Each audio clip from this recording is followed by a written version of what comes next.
Hello, my name is Rodrigo Garcia. I work with Espressif in the Arduino team. So let's start the presentation. Today, we will talk about Arduino and beyond. So as an overview, we'll start talking about Arduino. Then we will talk about how ESP32 Arduino is structured. Later on, we will talk about Lib Builder.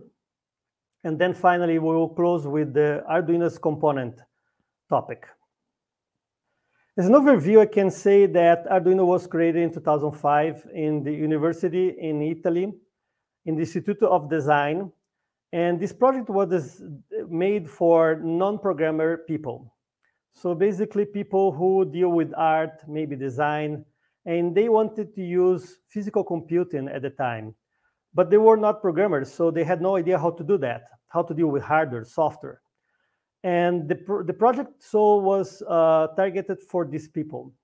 But it started earlier in 2003 with a master project from Hernando Barragan from Colombia. And he created the Wire project, which is today the same structure used by Arduino. At the time, this project had seen few targets. So it should have an IDE for any operating system, Windows, Linux, or Mac OS. And this integrated environment should be easy to learn the language, very simple framework. Everything should be integrated to that. So it means that the tool chains should be transparent to the user. The user should not deal with any detail of creating the application, including the bootloader. And it has a monitor, a serial monitor, in order to debug basically the software and help the users to understand what is going on when they're creating their projects. Of course, it has a very high abstraction level. It has a lot of libraries and examples, which is part of the program as well. So the idea is to create a community at the time. And this project was so good and well received by the community that it is very strong today, and a lot of different manufacturers of MCUs decided to support it, creating their own frameworks for Arduino. So what is basically Arduino? Arduino is composed by software and hardware. In our case, the hardware are the ESP32 boards, and the software is basically an API implementation. We can see a lot of details about this language and this API in the website of Arduino, which is the Arduino CC. It is based on C, C++, has a lot of classes and functions, and those are basically used for dealing with characters, strings, bit, bytes, math, random. In the case of the MCU, we can control GPIO with digital reading and writing for analog ports as well, using PWM. For instance, the tone, which is creating sounds in different frequencies, use PWM, and it is a sort of analog writing. We can measure time. We can also monitor GPIOs if the signal is raising or not, or so we can create ISRs based on GPIOs and have a sort of let's say callbacks, or in the case ISRs for GPIO change of signal. There are also some basic support for keyboard and mouse, and of course it has a lot of APIs to talk to different external hardware, sensors, maybe some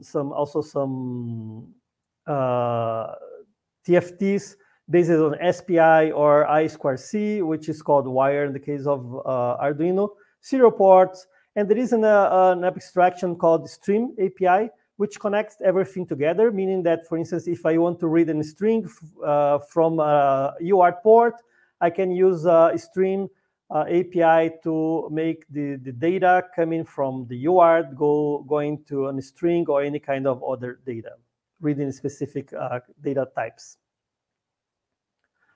So what is ESP32 Arduino structure regarding the Arduino project? Today, we have two main versions. One is the version 10X. Today, the latest one is 106. It is based on IDF 3.3. And the problem with that, or let's say not the problem, but the way it was done, is that it has a lot of code in the API for Arduino based on register manipulation. So imagine that today we have different SoCs. So we have the ESP32, S2, S3, C3, and we had to support that based on that code. We would need to write a lot of code, a lot of testing, and it would be very time consuming. So in the version 2.06, which today is the 2.04, it is based on IDF, which means IDF 4.4. And everything was, all the Arduino API actually layer was refactored to use IDF drivers. So as IDF moves on and supports more and more SoCs, Arduino does the same in a very easy and fast way using IDF as base. In addition to the regular Arduino API, ESP32 also supports ADC, DAC, LED-C, RMT, touch, sigma delta timers, PSRAM, USB, CDC, and MSC.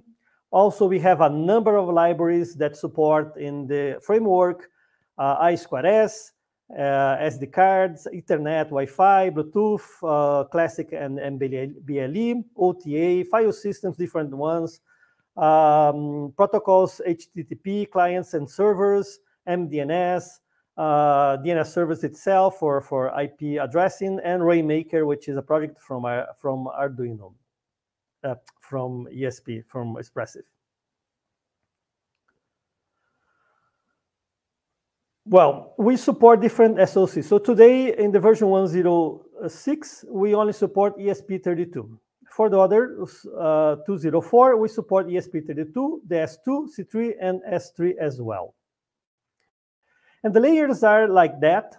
So we have the MCU in the lower layer, of course, and then we have FreeRTOS that can be used, and it is used by IDF basically. So, but it can be used any place in the software.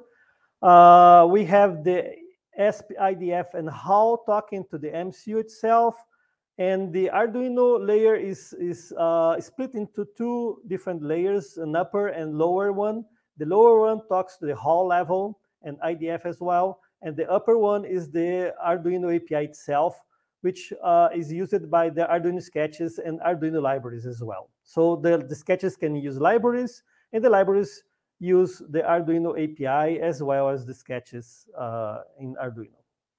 So this is basically what it is. Although, for instance, it is possible to create an Arduino sketch, and it might be basically purely written using IDF, which is very interesting, by the way, because IDF is integrated in Arduino, as I said. We will see that later on, how it is done. So we can build an application using Arduino using basically two methods. One is using the IDE, and then we have Arduino IDE and the VS Code with Platform IO. And also we can use Arduino's component in IDF, basically. So in the case of Arduino with an IDE, we can install packages, and one of the boards of the packages is ESP32. So let me show you how it is done. So this is the IDE from Arduino, basically. So we have a basic program. This is the wire, as I said, which has this implementation of a setup, which is run once, and loop is run every time in the loop, of course. And then we have in tools the board manager that allows us to add boards, and we can add ESP Arduino, which is in this case is the one official, the latest release, which is 2.04. And I have here this in a sketchbook Arduino, and this sketchbook is very interesting because I can add a board in my sketchbook, which is a list of sketches and programs from Arduino. And this board actually might be, for instance, the latest version from the GitHub of Arduino for ESP32. This first one is only the official installed version, in the case 2.04. And I have different boards here. So you can see that we have S3, C3, S2, and the regular ESP32, along with other manufacturers from different places. I can set up everything here in terms of frequencies, modes, and if I want debug messages, PSRAM, and so on. In the case of Platform I/O, I use VS Code as base. So I have Platform I/O here. I can basically create programs, new projects, and they will be built using VS Code. So it's very similar to the IDE. It's a different way, of course, and it has its own way of setting up and installing. But the idea is the same. I use that to create, compile, build, and then link, and then upload any program done with Arduino to the hardware. So we can use the IDE to test and develop Arduino using the latest master branch from Arduino GitHub, using this board in the sketchbook, as you saw demonstrated in the IDE itself. It's not possible to be done with the platform I/O, but only with the Arduino IDE. More information can be found in this URL. Let's see this URL really quickly. So here you see how to install the IDE and everything. There are instructions about it. It uses the IDE in Unix as example. There is also information about Platform I/O and how to build it, and how to install the GitHub version in the board in the sketchbook, basically here. There is all the information. We need to run this get. We will install the chain chain, basically. And then we can run it in the sketchbook. That's basically it. So any doubt, you can go to this URL and follow the instructions. So let's talk about Arduino Lib Builder. What is the point about Lib Builder? Why we need that? Basically because the GitHub in Arduino, it has many scripts for building the final releases, for running CI, even for updating IDF in the GitHub and creating new releases and versions upon on the new releases of IDF itself. So as I said, today everything is based on IDF 4.4. This is a very important point because there is no way to run the Arduino core based on other versions of IDF. Only on the IDF 4.4 we can use 4.40, 4.41, and 4.42 today. Everything is compiled in the, let's say, in the IDE or any other place using the compilers for the framework in the API level. But it has IDF as well. So where the IDF enters in the process, IDF is precompiled into static libraries, and those libraries are part of the package of installation for Arduino. So the installation package has the libraries precompiled, also has all the header files for these IDF interfaces. So when we write any Arduino code and it is compiled, when it calls any IDF function, this IDF will be compiled against the header files and then linked against the static libraries. It means that we cannot change IDF in the Arduino framework. And this is why we have Arduino Lib Builder, which will, of course, build every static library based on a certain version of IDF. So this is why we have it. It builds all the IDF components and also some external libraries for each one of the ESP32 SoCs. So for the S2, S3, and C3. And what are the external libraries in this case? We have Rainmaker. We have, for instance, any image recognition, speech recognition. Any kind of IDF project can be built and also added to the process with Lib Builder. So it's not just about IDF component, but also about any project from IDF as well. So basically, it's what I said. It has all the static precompiled libraries. And then we can see that in the GitHub. There is a GitHub for that. And I will show you this GitHub and how it works, basically. So this is the Arduino Lib Builder GitHub. We have here the files and some instruction. It's very basic. We need to pre-install all the tools we need in Linux. It's done with Linux, basically. There is no way to use, or maybe Mac OS as well, of course, but no Windows support at this time. So we clone it, and we run build shell, the script. And this script has some different options. As we can see here in the script, we have these options. And what we do is when we install it, we basically build everything. We build for all the SOCs, we build all the libraries and everything that is needed. Everything is listed in different descriptors that are in this GitHub. And we can do certain phases or pieces of it. For instance, we can just compile, we can build it, we can install it directly in our Arduino space. We can define targets. For instance, we only want to build for the S3 or the C3.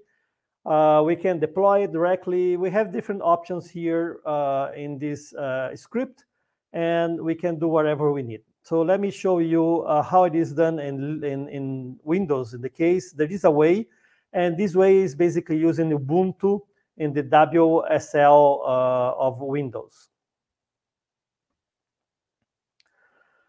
So here we have the structure in Lib Builder. I just cloned the GitHub here, and I started building some stuff using the build script here.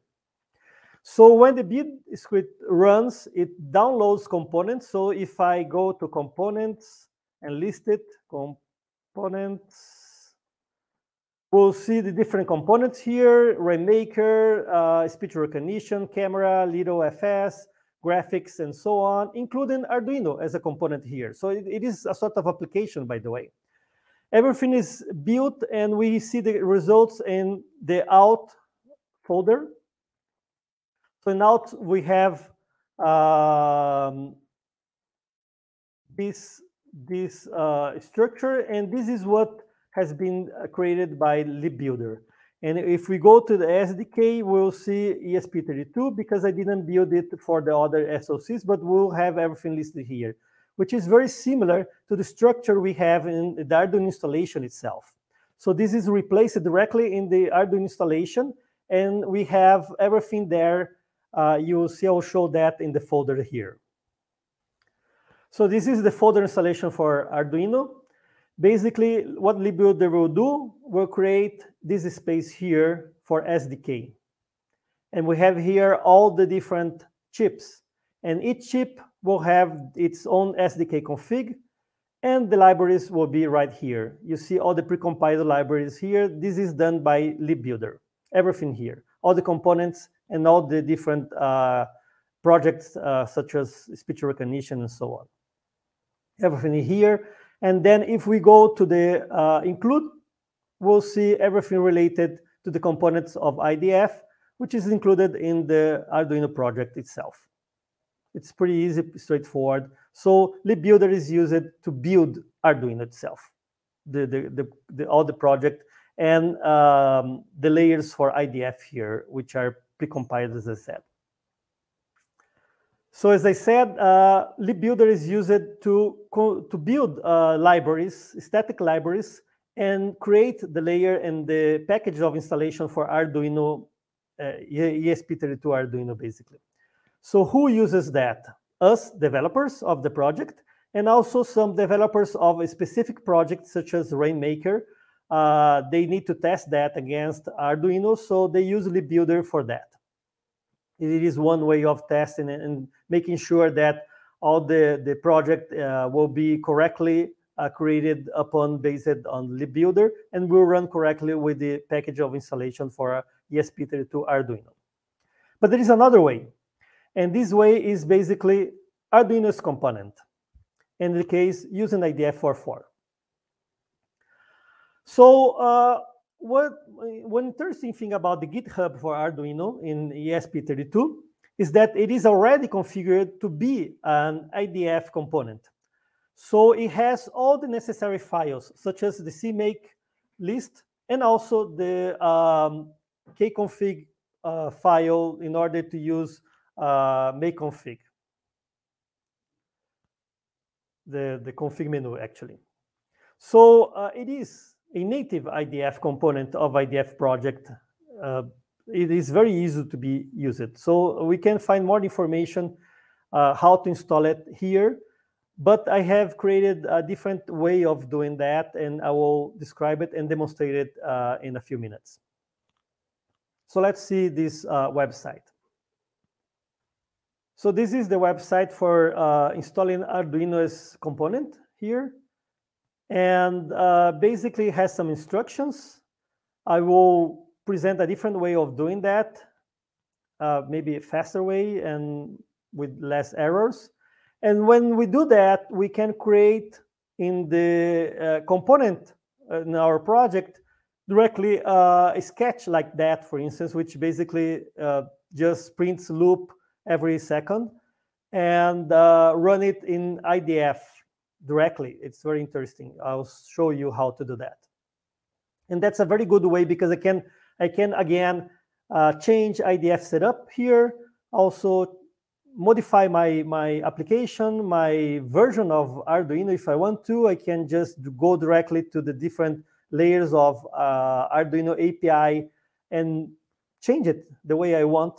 Create literally my own Arduino. It is very, very, very, very interesting. Let me show you how. So I will talk about how to create this Arduino's component in a few steps. First, we need to install IDF44, any version of it. The 2.04 version Arduino Core uses IDF441, and I will show you which commit is used for that.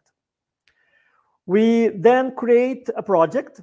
We can just copy, for instance, IDF example from the get started like hello world to that project and modify it from that version. It's pretty easy to do that. Inside the project, our project, we create a folder called components.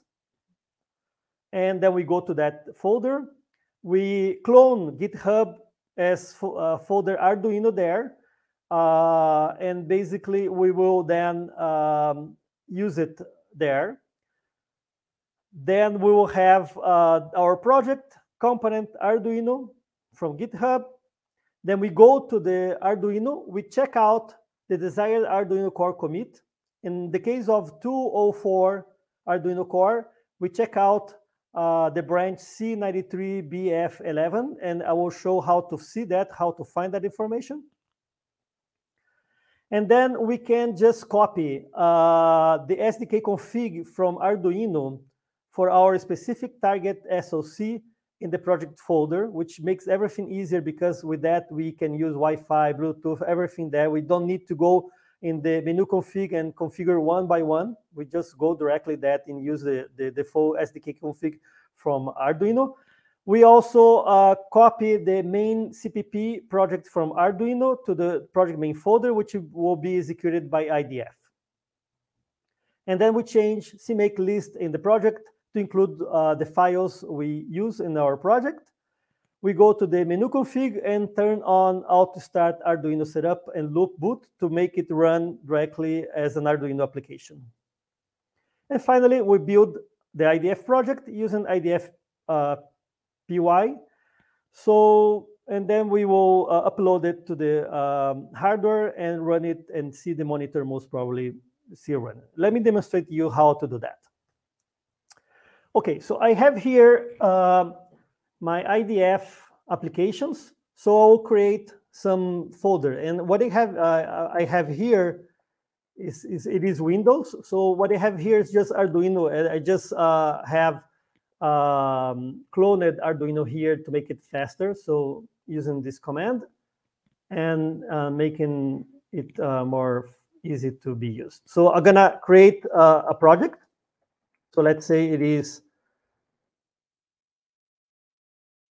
Arduino demo. So I go to that.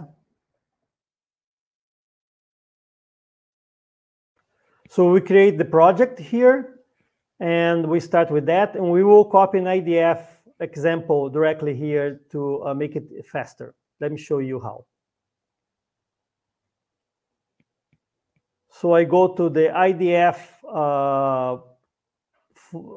installation, go to examples, I go to get started, as I said, then we take the hello world, copy that, and then we copy that directly to the IDF applications.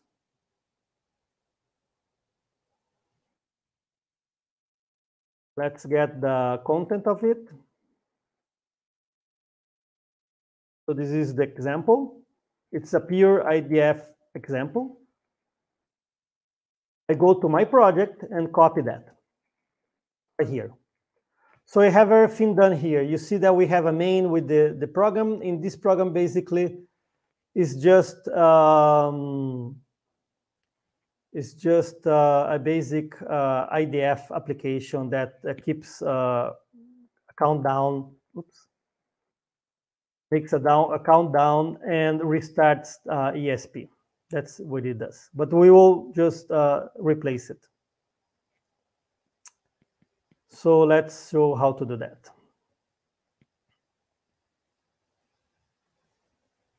So once I'm here, what I'm gonna do, I will copy the Arduino to here. So as I said, I need to create the components folder. And then in the components folder, I will copy the Arduino. I should clone that, but I will just copy that, it will be faster. So I go here, take this, and just move it inside components. Right? So it's like, if we move to components, it's like we have Arduino cloned here. We go to Arduino. And then if we see it, it has everything regarding the Arduino project from GitHub. So whatever you do, basically, if I go with Git status, I will see that it has already its status there, and I can check out a version. So I'll go and check out, as I said, the version for the Arduino Core 204, which is the one I will paste here. So check out the version. This is the version, the branch, and also the commit for this specific version. It is important sometimes, but in our case for 204, it is important because GitHub for Arduinos is way forward, so we need to use the latest version to make everything sure that everything is rightly done. So I just go and check out that version, which is the 204. And how did I get that version, this number here, this commit? Well, I got it from GitHub itself, from the release GitHub. So let me show you that. So as I said, where do I see which commit I should use for Arduino GitHub? So I go to releases in the GitHub, and then I see the C3BF11 here, and this is the commit that created the version 204. So that's why I check out this specific commit. So I have everything in sync. I have the code for Arduino API layer, and also IDF, and also the right commit here. So everything is correctly set up.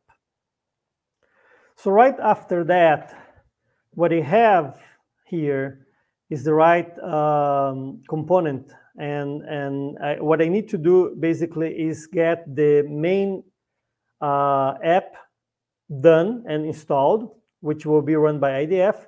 And also I need the SDK config as well. So what I'm gonna do, I'm gonna copy everything there. So I'm gonna go to tools,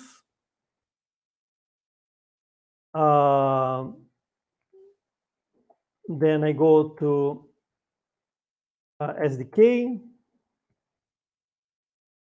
and I see the different SOCs here, And I will demonstrate how to do that, how to create using ESP32 and ESP32C3. So let's go to ESP32. When I go here, I see SDK config, so I'm gonna copy SDK config to my main project. Oops, I need to use the other bar.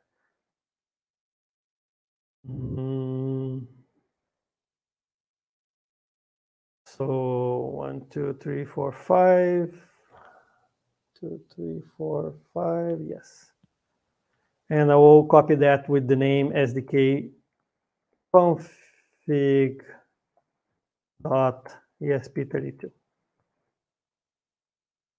Then I'll do the same for the C3.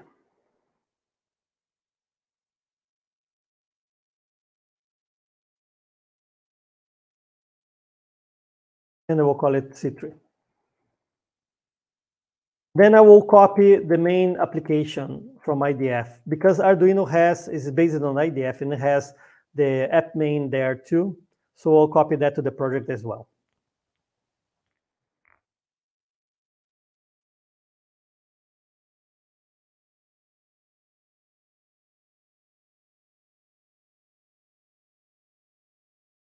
I go to course and I go to ESP32. Here is the Arduino layer itself. So here I will copy the main CPP file from Arduino, the project itself. So go to course, Arduino, components, the project, and then I should have a folder main. So I'm copying basically to the main project path. So if I go back,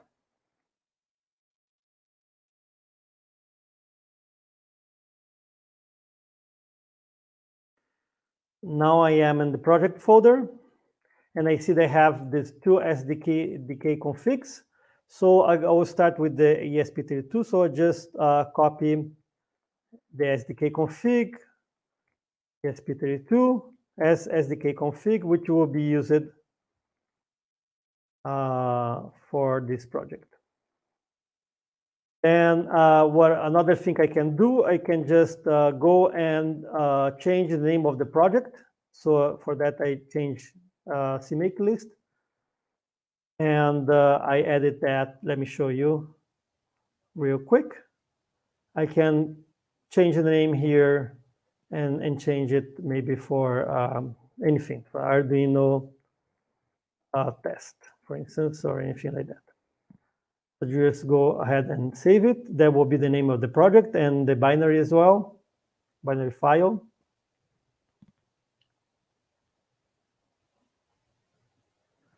Then I go to the main source code. If I see it, I will see the hello world, which I will just delete because we will not use it. We will use the main CPP file basically.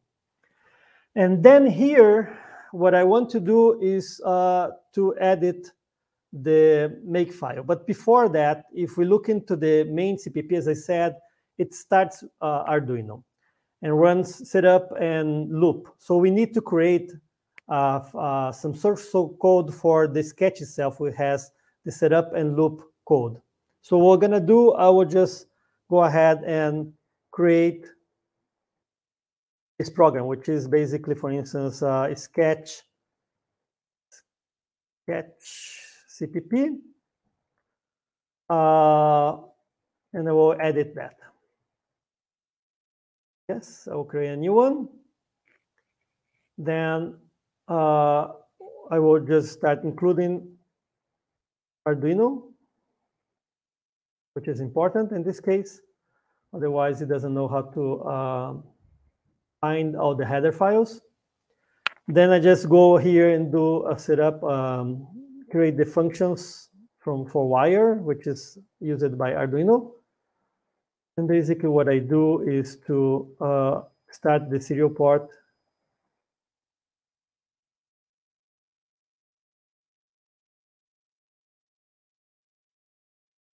wait that to start.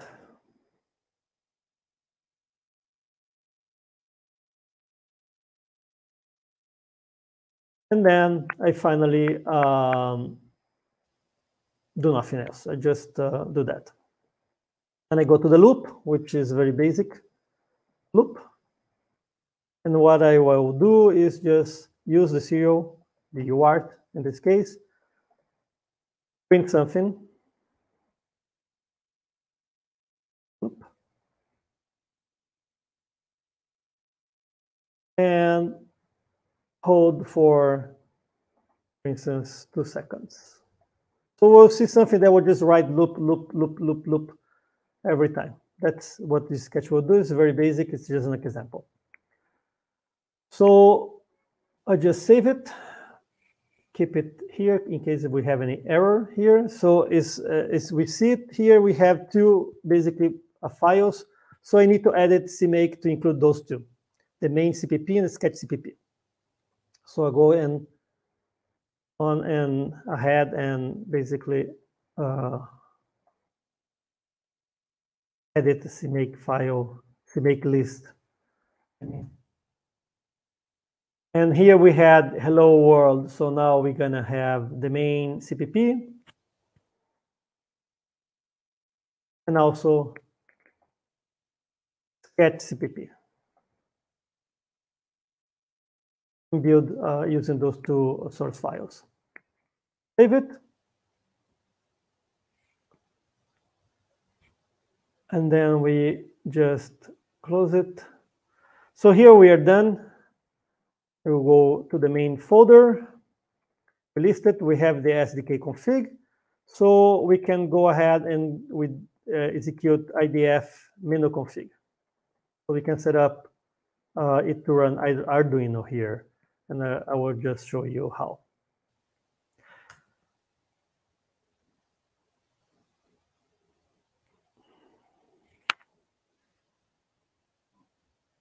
Take some time. I will display the menu right away.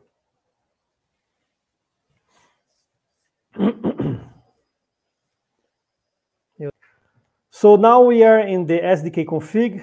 We can see that we have the configuration for Arduino here.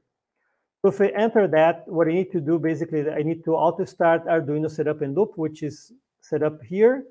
I can change different setups for the Arduino itself. I don't used to do that, but this is how we do it. So we need to make sure that the auto start Arduino setup and loop on boot is on. And then if we need to change anything and we want to change anything on the components, we can go here and do everything. We can see that Bluetooth, for instance, is on, Wi-Fi and everything else that Arduino used to have. So I go ahead and save it. And then I quit. And then I go and build it. And flash it to the ESP32. So I'm going to use an ESP32 board here. I will connect it. So I have it right here, as you can see, running. And I will flash it. So I flash. And then I need to set up the port. So the port will be COM3. Flash it and run the monitor to see the results. So we should see loop, loop, loop, loop. It will take a while. So I will come back as soon as it is already compiled and flashed to be faster. Usually it basically, what it does is compile the bootloader first, which is being done right now. We can change all the setup for the bootloader in the IDF menu config if necessary. We'll finish the bootloader. We'll issue a message for that as part of the IDF building process.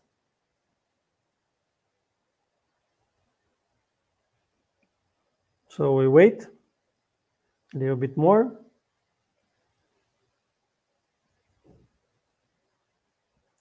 Then it will start building basically the IDF components.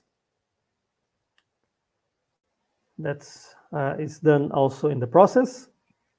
Then after that, it will start basically, which is now doing all the IDF, we'll start basically creating, building the Arduino layer as well. So we'll compile the Arduino as component here. And when everything is compiled, we should see the final results because they will flash it and we'll we'll run it and display the monitor and serial port results here. We might see some warnings along the process, which is okay. Don't worry about it. There is no big deal.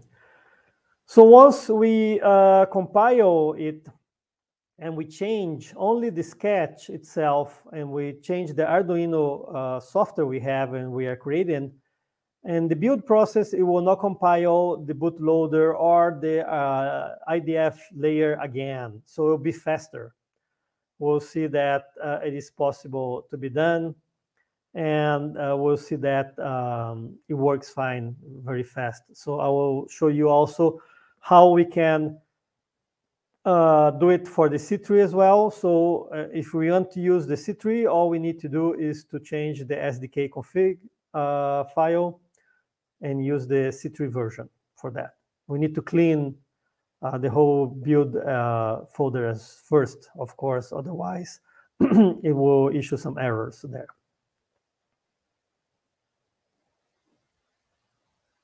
So as you can see, there are some warnings. Don't worry about it. Again, these warnings are from the IDF components for now. Soon we'll see a lot of warnings from Arduino layer as well. Now it's basically compiling all the libraries from Arduino, ESP32 libraries, Arduino libraries. And then we should very quickly get to the end of the process.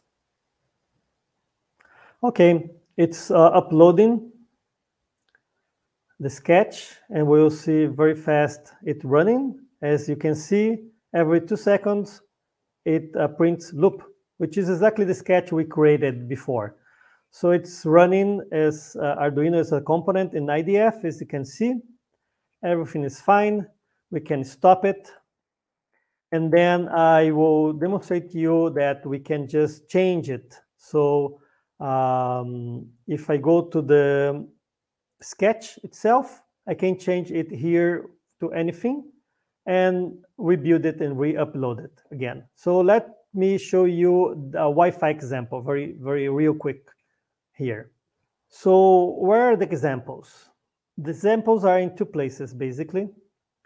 I can go to the here to the in the code.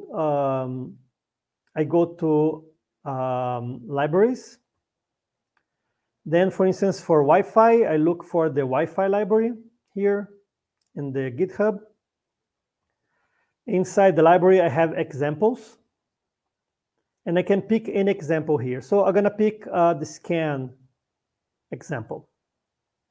And I go to the sketch, which is this file. And this is a pure, let's say, Arduino's code. And then I just go here and copy it. Then I go to the notepad. And I overwrite it with the example from for Wi-Fi. Save it. Then if I go to the, again, to the project, I can just issue the same command. It will build it again, will be faster because it will build just the Arduino portion of it. So it has already compiled IDF, all the bootloaders, everything is sort of already done. So it should be very fast. At least I hope so.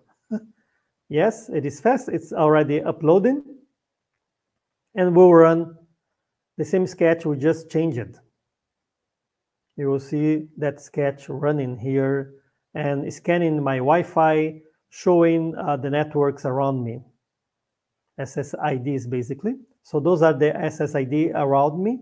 So you see that Wi-Fi is working here and scanning Wi-Fi, showing all the networks here in the region. I can just stop it. Let's say I want to change it to because I'm running, as I said, on the ESP32, right? So I want to run it in the C3. What I need to do? I just change the chip. I go to the C3. Now, connect it. Will be a new conf file. Now it's the C3 here now. So what I need to do is just change the SDK config. So what I do is just go to the and copy the SDK config. So I copy SDK config ESP32 SC3 to SDK config, and we are done. That's all I need to do. It's copied. It's now C3, and I need to run IDF PY and clean it up. So I go for a full clean, because otherwise it will tell me that I'm in the wrong target. So I clean it, and I run it again, of course, in a different port, because we changed the board, so now it's COM4. It will take again some while to compile everything again and upload it, and you'll see that running on C3, and then I will change the sketch and we will finish the demonstration. So I'm gonna cut and we go to the end real quick, because it takes a couple minutes to compile and build it and etc. Okay, so it's uploading the software to the C3, and we'll see that it's scanning Wi-Fi in the C3 now with the same sketch, just changing the SDK config. We changed the target as well, which is really very fast and easy to do. So you see it's running already and displaying the Wi-Fi here. So guys, this is basically it. The last change we're gonna do, I will show you another demonstration for the C3, which will run the RGB LED here, new LED LED for the C3, and it will blink. And the target here again will be the C3. So let me show you that. So we go again to the libraries in ESP32. We go to the ESP32. Then we go to examples again, and we go to the RMT example. We have the new pixel example, which basically is an example that suppose that we have a number of new pixels in sequence, a total of 32 new pixels, and that will basically blink one by one, moving the light from the first to the last LED. So in our case, we just have one LED, so the final result will be that that LED will blink. So you will see that, and this is the sketch for Arduino to use RMT. So we have the functions here, RMT write, and the setup, and so on. Here, set clock, init, and so on, to use RMT and ESP32. So we'll copy that and paste it again in the same sketch file. So here we had the Wi-Fi. We'll delete it, and we'll replace it with the RMT sketch, basically. We save it again, and then we rebuild it and re-upload it using the IDF. So we do the same command for the COM4, which is the C3 port, and you will see that it will be very fast again, because it doesn't need to build IDF again. It's just the sketch. So it's already uploaded it, and it will run, and it will see that blinking here. You see? So it blinks the LED, and that was very easy and fast, as you can see. And this is the end of our demonstration. I hope that you have enjoyed the presentation. We should move now to the Q&A session. So guys, if you have any questions, I'm here to help. Please go ahead, make your questions, and I will answer them. Thank you.